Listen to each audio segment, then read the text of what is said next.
Hoy corresponde a la sección de quién es quién en las mentiras, algo casi inédito, ¿no?, en estos tiempos.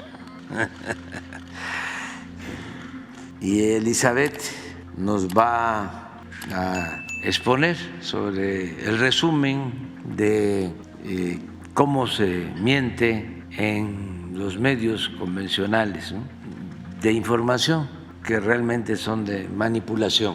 Estamos viviendo el peor momento de la prensa en México, desde la época del presidente Madero. Lo peor, mucho control, que no había ni siquiera en la época de mayor autoritarismo, sobre todo control de la oligarquía, la prensa al servicio del dinero, porque antes se decía, el periodismo tiene que estar lo más distante que se pueda del poder, pero pensando en el poder político, y lo más cercano que se pueda al pueblo. Ahora no hay cercanía con el poder económico, es fusión. Los medios son parte de empresas y sobre todo de traficantes de influencia, de chantajistas de cuello blanco, y muy distantes, como nunca, del pueblo, porque antes pues sí se tomaba en cuenta, ¿no?, a los campesinos, la lucha por la tierra, el movimiento agrarista, desde luego el movimiento obrero, la lucha por la justicia social. Acuérdense cómo se hablaba de justicia social, todo eso desapareció. Hay que comentarlo porque es una pandemia. Me escucha uno a los conductores de noticias de radio, mujeres y hombres, cómo gritan atacándonos, pero descompuestos. La señora Susana Urestegui, Azucena Urestegui, los de Azteca, los de Fórmula, Ciro, Joaquín, Loret, Pepe Cárdenas, etcétera, etcétera, etcétera. Los más famosos, todos. Esto en televisión, en radio, la prensa escrita entregada por completo, con honrosas excepciones de articulistas, desde luego reporteros, caricaturistas, pero no son mayoría, ni siquiera hay equilibrio. Está un montón de medios y de periodistas al servicio del poder económico, porque en el fondo es eso, es al servicio del dinero, de la oligarquía, y muy pocos haciendo periodismo. En los medios convencionales, menos. Donde hay más, aunque también han tomado, ¿no?, por asalto las redes sociales, pero ahí es donde sí hay más participación y se advierte que hay más imaginación, más talento, porque el que se dedica o se entrega por entero a la mentira pierde la imaginación y el talento. Es como el soldado mercenario, lucha por el pan, el soldado revolucionario lucha por un ideal. Por eso triunfa una guerrilla ante un ejército regular, por las convicciones, por los ideales, porque lo otro es el dinero. Entonces sí está interesante el momento que estamos viviendo y no hay que dejar de tratar el tema para que no se repita, la no repetición. Es lo mismo de la corrupción, ya no hay que hablar de eso. Sí, no se habló de eso durante siglos, nos falta bastante hablar de eso. ¿Cuántas veces se hablaba de corrupción en el periodo neoliberal o neoporfirista de 1983 al 2018? Vean si se hablaba de la corrupción, hagan la investigación. Ya lo he dicho en otras ocasiones, en los discursos, en los informes, en la Cámara, en la academia, en las universidades, no existía la corrupción. Bueno, no era delito grave, porque Salinas modificó el Código Penal para que no se considerara delito grave la corrupción. Por eso estamos enfrentando estas cosas que les molesta mucho a los abajo firmantes de los bloques, ¿no?, de la intelectualidad, de la academia, ¿no?, porque pues era algo normal, todo era influencias, les molesta muchísimo, pero ¿cómo se va a entregar una pensión vitalicia de 120,000 pesos mensuales, 125,000 pesos mensuales, más otros pagos del presupuesto por algo a todas luces deshonesto, a todas luces, porque se engaña cómo se lleva a cabo una investigación judicial y desde el principio hasta el fin, desde que se da este hecho lamentable, que llega el perito, llegan familiares y ya empiezan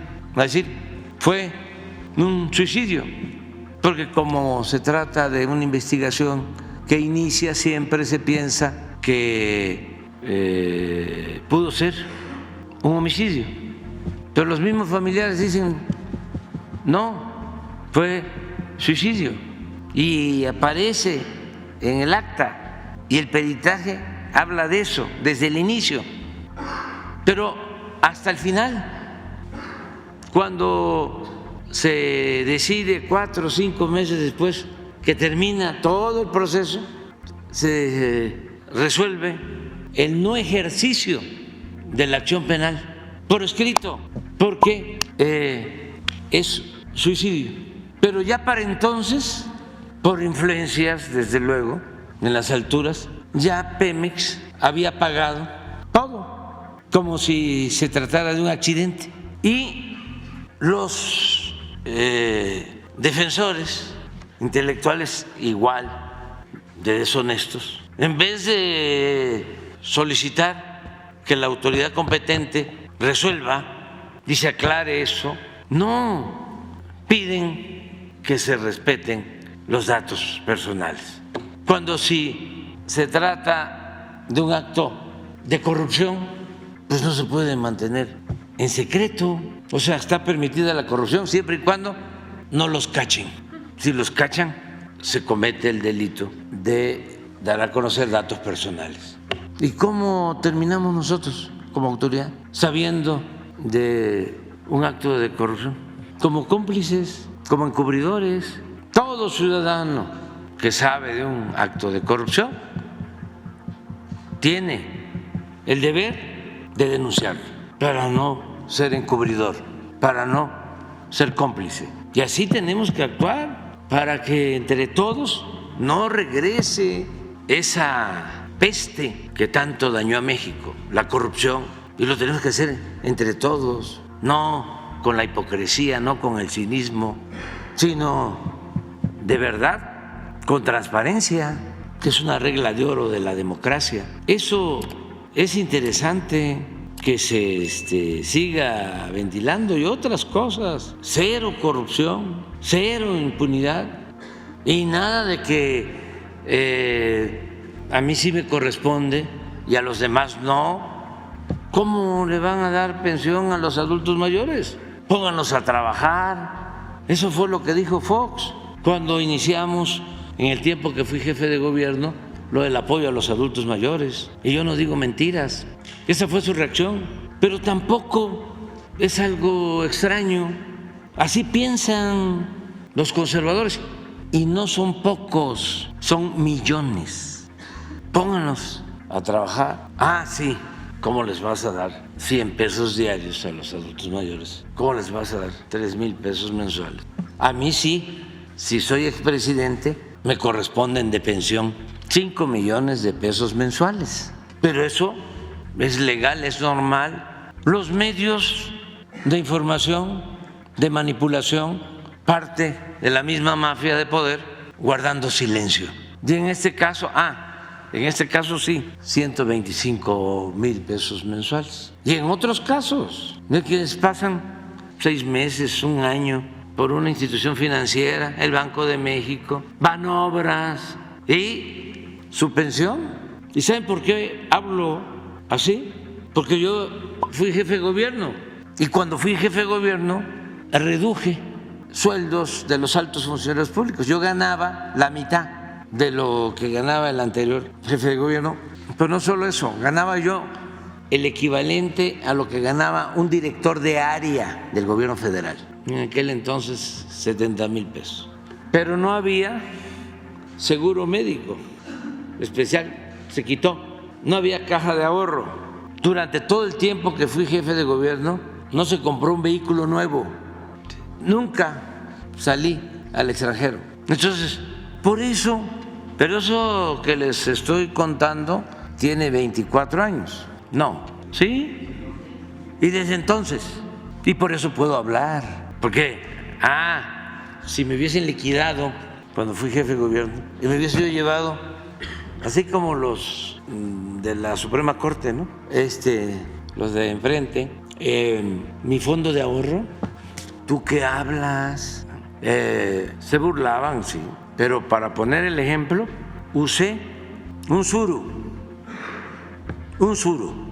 así como ahora el Jetta, que vienen los de gobiernos extranjeros y ven el Jetta ahí y les llama mucho la atención. Y cuando me entrevisté con el presidente Trump una de las veces en Washington, le llamó mucho la atención porque fuimos en avión comercial, hicimos escala, no fuimos directo porque no había vuelo directo a Washington, y en avión comercial. ¿Cómo? Entonces alcancé a decirle, oiga, si gana, porque venían las elecciones, ahí hay un avión que estamos vendiendo, pero pues no ganó, y nos costó vender el avión bastante, pero lo vendimos. Son 2 hospitales y además, como lo rifamos antes, también salió algo más para escuelas y hospitales. Y ahora resulta, no sé si sea cierto, de que ya esos aviones están en riesgo de que ya no vuelen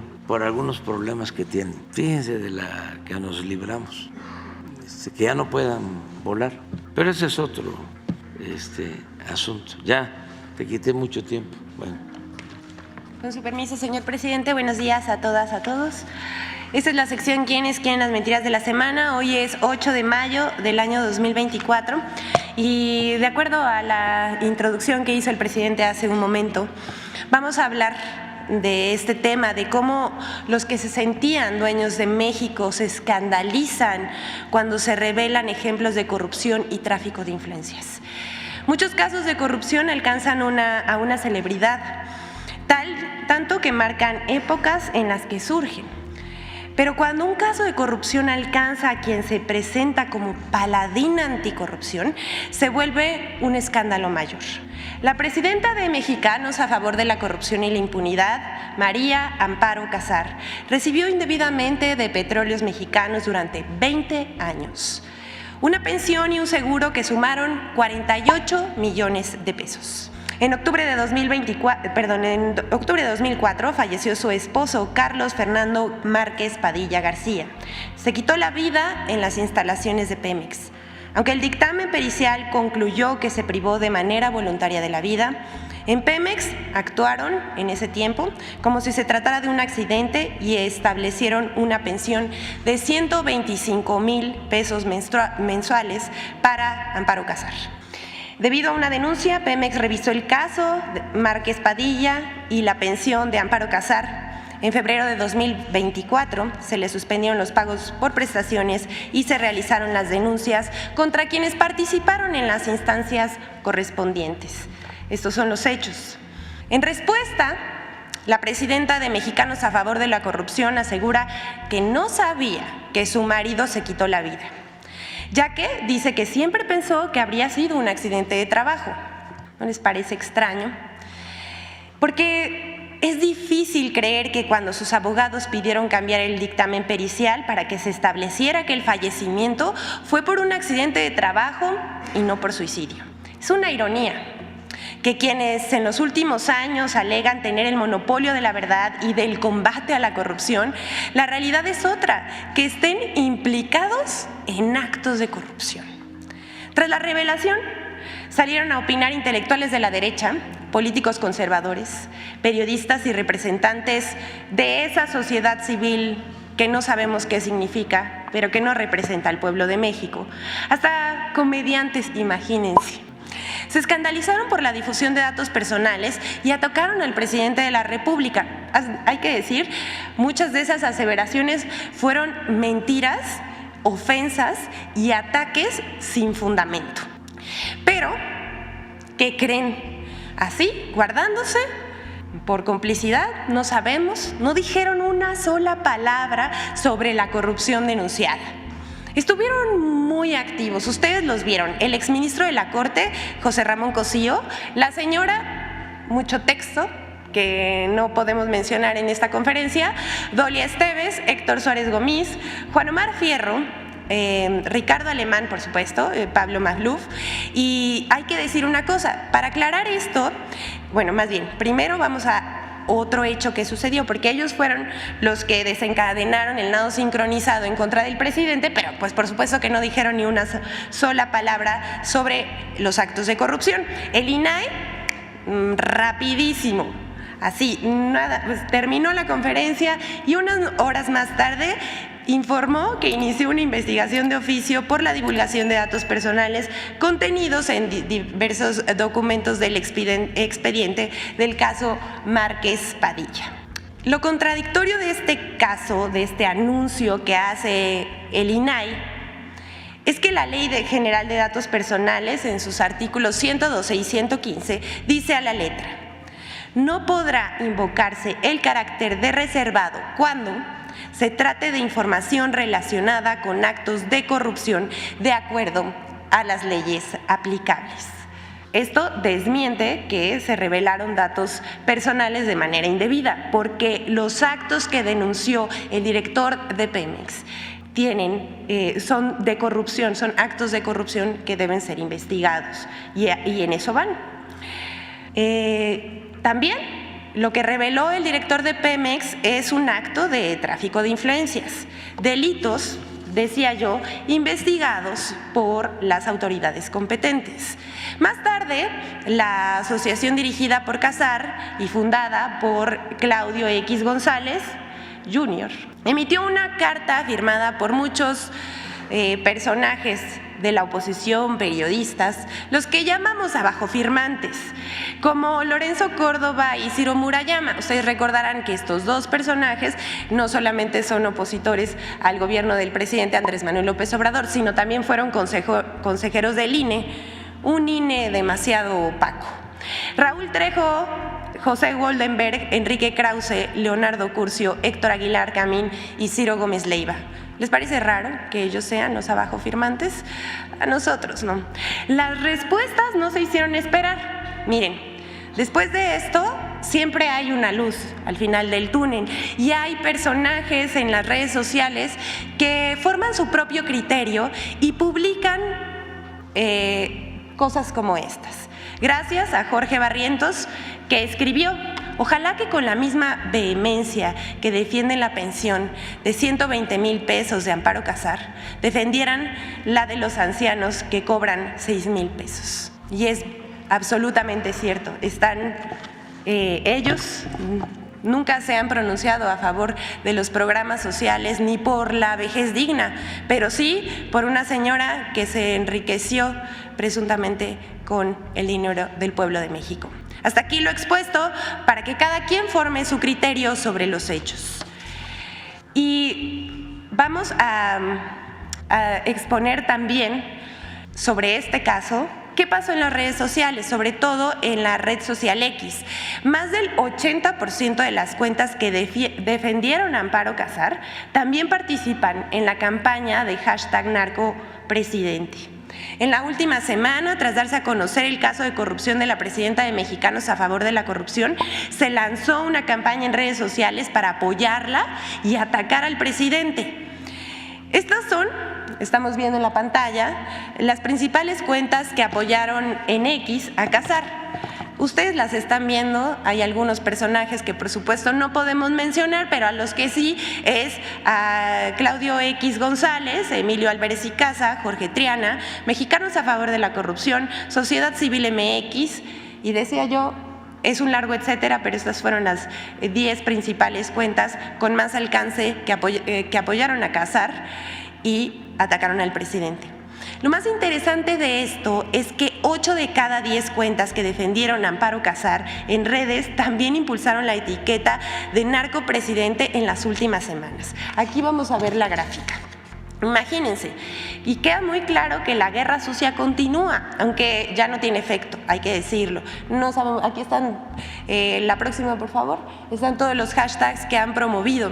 Hay que decir que estas cuentas que promovieron desde el inicio, desde el 31 de enero de 2024, la etiqueta narcopresidente, que es pues de guerra sucia contra el presidente Andrés Manuel López Obrador, también ha apoyado a personajes de la oposición o se ha montado en campañas de desinformación con temas, la verdad es que bastante lacerantes para el pueblo de México. Vamos a ver. Les decía que del 31 de enero de 2024 al 7 de mayo pasado, más de 494,000 cuentas han participado en la guerra sucia. Se han compartido más de 30 millones de mensajes en la plataforma X, sin contar otros hashtags que tratarían de vincular al presidente, al gobierno y a una candidata con el narcotráfico. Sin embargo, el 95% de estas cuentas que participan en esta etiqueta pertenecen a un troll center con cuentas automatizadas. Un dato relevante es que solo el 1.4% de estos tweets son originales, el resto son retweets, citas y solo para inflar la tendencia. Hemos identificado además 10 cuentas que han dado mayor impulso a las tendencias contra el presidente en la red social X en la semana del 29 de abril al 5 de mayo. Entre ellos destacan otra vez Claudio X González Jr., Javier Lozano, José Díaz Machuca, Sergio Negrete, entre otras, que apoyaron también a la presidenta de Mexicanos a favor de la corrupción. Bueno, la campaña La Guerra Sucia continúa en la red social X. Vamos a seguir informando con más hallazgos que veamos. Esta es un pedacito de quiénes quieren los bots. Y vamos a terminar esta sección con 2 temas más. El clasismo de algunos personajes permite hablar sobre la discriminación y el racismo que persisten en nuestra sociedad. Las noticias falsas, las estrategias de desinformación manipulan los prejuicios para generar antipatías y odio hacia quienes se descalifica, sea una persona o un grupo social. En nuestro país el clasismo está asociado con el racismo, pero llama la atención cuando sale a relucir sin ningún sentimiento de culpa. O sea, lo expresan como si lo que dijeran no tuviera ninguna consecuencia. Es más, vamos a darles este ejemplo. El 4 de mayo pasado, Chumel Torres fue entrevistado por un youtuber. Desde el rincón de la ignominia, el comediante, o dice que es comediante, conductor de noticias de Radio Fórmula y líder moral de la oposición, hizo gala de su desprecio por la mayoría de los mexicanos, desde la comodidad de su privilegio. Así, sentadito, diciendo que él jala mucho, Chumel muestra su clasismo con desenfado y orgullo y reafirma a su modo sus prejuicios racistas y prácticamente él dice algo que pues da mucha vergüenza, la verdad. Casi dice que el pobre es pobre porque quiere. Pero no me crean a mí, vamos a escuchar sus palabras, sus lamentables palabras, para que ustedes formen su propia opinión. Vamos a escuchar a Chumel Torres. Que al mexicano le interesa, deposítame sin trabajar. ¿Por qué? Porque me te vale verga, güey. Y así va a votar la gente. No me quites las asistencias, güey. No, ¿por qué? Porque ya chingué, güey. ¿Dirías que somos huevones? No lo diría, lo opino, güey. Somos huevones. Te lo voy a decir por qué. Yo tengo lo que tengo, nomás porque jalo mucho, güey. Sí. Literal. O sea, yo voy a las escuelas de comunicación y le digo, güey, yo sé más que tu profe. ¿Por qué? Porque estudio más que tu profe. Pues no solamente es ignorante, clasista, racista, también es arrogante. Pero esto, lo que dice José Manuel Torres, no es verdad. Y le vamos a demostrar por qué no. Porque lo que está diciendo es de la comodidad de su privilegio y no, el pobre no es pobre porque quiere. Los mexicanos no somos flojos, al contrario, somos un pueblo trabajador. Tampoco es verdad que alguien reciba 8,000 pesos por programas sociales, también está muy desinformado, apenas 3,642 pesos mensuales en promedio por hogar. Para quienes ignoran que el pueblo de México es uno de los más trabajadores en el mundo, les compartimos una gráfica donde ubica a los mexicanos como los que más trabajan entre los países de la Organización de Comercio y Desarrollo Económico. Aquí lo estamos viendo. De los países de la Organización de Comercio y Desarrollo Económico, los mexicanos son los que más horas trabajamos, un promedio de 2,226 horas anuales. España se encuentra por debajo de la media de la Organización de Comercio con 1,644 horas al año frente a 1,752, que es la media de la organización. Los gobiernos neoliberales usaron los bajos salarios como una ventaja en el comercio internacional y por 36 años castigaron los ingresos de los trabajadores, que perdieron más del 70% de su poder adquisitivo. En esta administración, la administración del presidente Andrés Manuel López Obrador, en acuerdo con patrones y trabajadores, el salario mínimo ha recuperado su poder adquisitivo en 108%. Según el INEGI, en 2022, el principal ingreso de los hogares, aquí, atención a esto, el principal ingreso de los hogares fue el salario de quienes trabajan, el 65.7%, seguido de las transferencias por programas sociales y otros. Esto es el 17.2%. Con o sin programas sociales, los mexicanos trabajan igual. Es más, hoy tenemos el índice de desempleo más bajo en décadas y el menor de la Organización de Comercio y Desarrollo Económico, que es apenas del 2.3%. Lo que hizo el líder moral de la derecha es mostrar su odio, un discurso de odio discriminatorio, clasista, pero también su muy interiorizada aporafobia. Por último, tenemos la colaboración de Infodemia sobre cómo se desarticuló un montaje del supuesto crematorio clandestino en la Ciudad de México por el que medios y oportunistas lucraron con el dolor de las víctimas. Esto más a los medios de comunicación, una vez más, un llamado respetuoso a que sean responsables con sus audiencias y con lo que informan, porque esto, más que beneficiar a las víctimas, como vamos a ver en este momento, las perjudica. Vamos a ver Infodemia. El falso crematorio clandestino de la Ciudad de México, la construcción y el desmantelamiento de un montaje fallido. 1.